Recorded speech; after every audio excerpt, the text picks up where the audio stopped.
You're listening to Short History Shorts audio, where history speaks louder than images.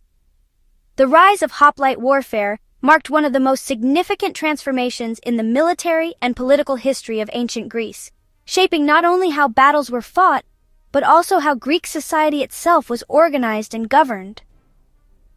In the centuries before the hoplite emerged, warfare in the Aegean and wider Mediterranean was dominated by aristocratic champions, wealthy elites who fought from chariots or as lightly armed skirmishers, relying on personal valor, individual duels, and small bands of retainers.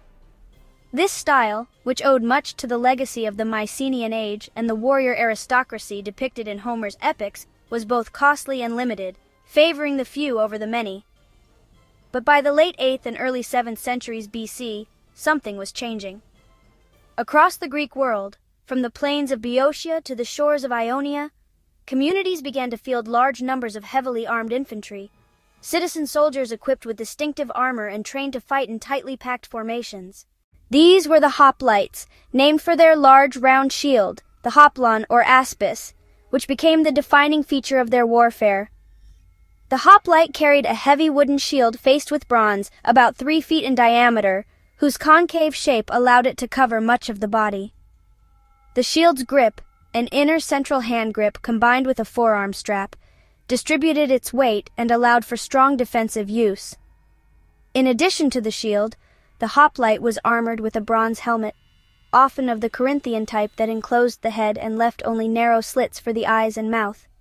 A cuirass of bronze or layers of linen glued together in the linothorax style, greaves to protect the shins, and occasionally additional plates for the upper arms or thighs.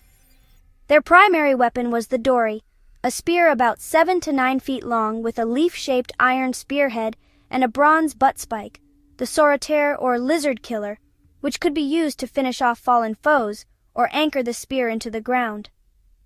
As a secondary weapon, the hoplite carried a short double-edged sword, the xiphos, or occasionally the curved single-edged kopis, but these were used only when the spear broke or fighting closed in too tightly. The essence of hoplite warfare was the phalanx, a dense formation of warriors arrayed in ranks, each man's shield overlapping with that of his neighbor to the left, creating a nearly unbroken wall of bronze and wood. The phalanx advanced in step, spears leveled at the enemy, and the cohesion of the line was paramount.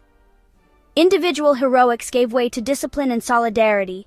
A hoplite's duty was not to charge ahead alone, but to hold his position in the line, protecting the man on his left while being protected by the man on his right. This mutual dependence fostered a new military ethic and mirrored broader changes in Greek society.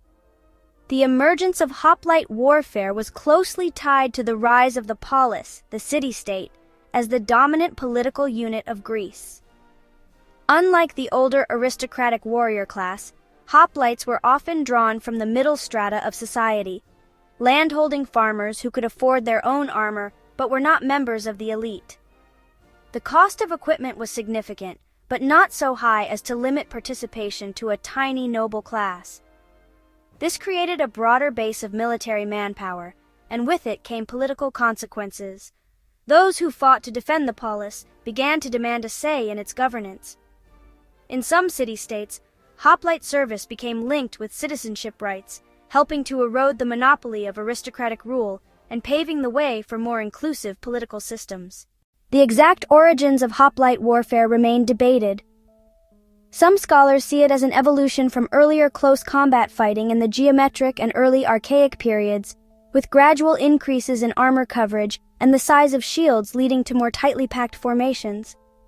Others propose a more sudden shift, perhaps spurred by competition among Greek poleis, or the need to defend against external threats, such as Near Eastern powers or aggressive neighbors.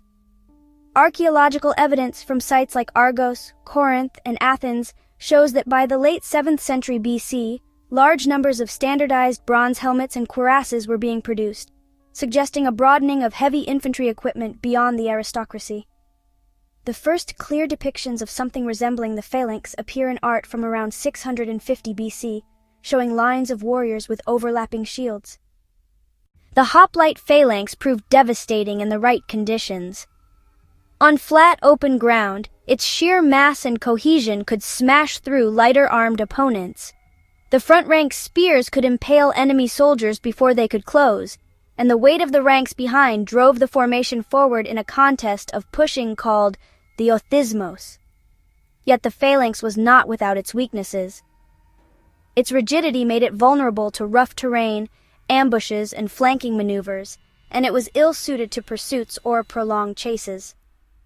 Still, in the many small plains and valleys of Greece, where battles were often prearranged and fought on agreed ground, the phalanx reigned supreme for centuries. The rise of hoplite warfare also influenced Greek diplomacy and conflict patterns. Because hoplites were citizen farmers, prolonged campaigns were disruptive to agricultural cycles, leading to relatively short seasonal wars. Many battles between rival poleis were decided in a single clash, after which the victor might impose a treaty or settle disputes without extended sieges or devastation. This rhythm of war, tied to the needs of the agrarian calendar, reinforced the idea that warfare was an extension of civic life rather than a permanent profession. Key battles in the early hoplite era demonstrated the formation's power. The Lelantine War between Chalcis and Eretria in the 8th or 7th century BC, while poorly documented, likely saw early uses of massed infantry. The First Messenian War, late 8th century BC, and the later Spartan conquest of Messenia highlighted the role of hoplites in establishing dominance over neighboring territories. By the 6th century BC, Sparta had refined hoplite training to a level unmatched by other poleis, creating a professionalized citizen army that became the gold standard of Greek warfare. Spartan boys were raised in the agoge system, drilled from youth in phalanx fighting and endurance, producing warriors whose discipline and unity were legendary. The Persian Wars of the early 5th century BC brought hoplite warfare to the forefront of world history. At the Battle of Marathon in 490 BC, a force of Athenian hoplites, joined by Plataean allies, charged across the plain to crush a larger Persian army, demonstrating the shock power of the phalanx against lightly armored troops. At Thermopylae in 480 BC, the narrow pass allowed the hoplites of King Leonidas and his allies to hold off vastly superior numbers, though they were ultimately overwhelmed.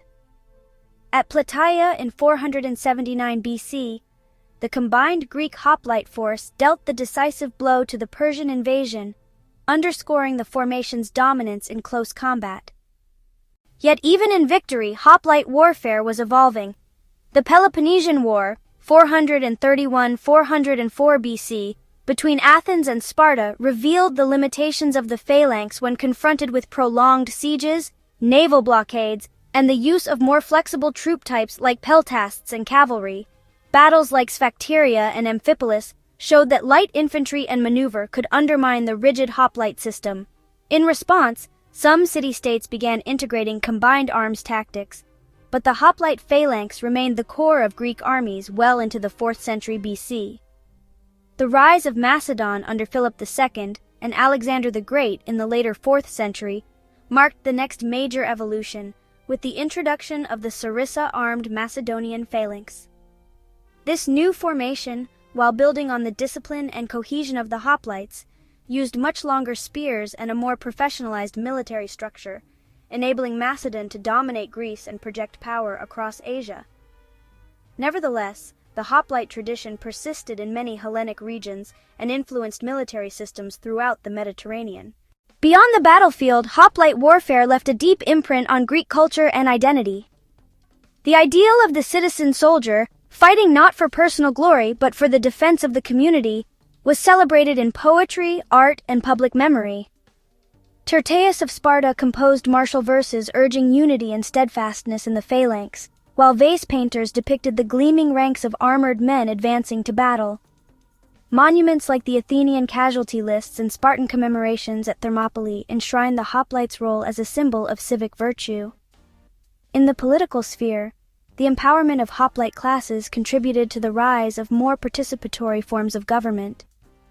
In Athens, the reforms of Solon in the early 6th century BC recognized the political rights of the Zeugitai, the hoplite class, granting them access to public office and a voice in the assembly. In other poleis, similar shifts occurred, with oligarchies broadening their base to include hoplite landowners.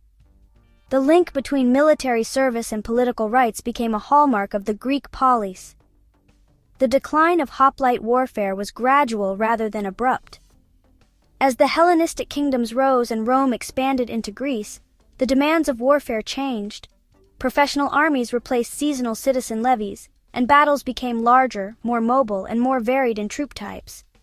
Yet even under Roman rule, Greek city militias continued to train in hoplite-style fighting for local defense, preserving a tradition that had defined their ancestors for centuries. In the end, the rise of hoplite warfare was more than a military revolution.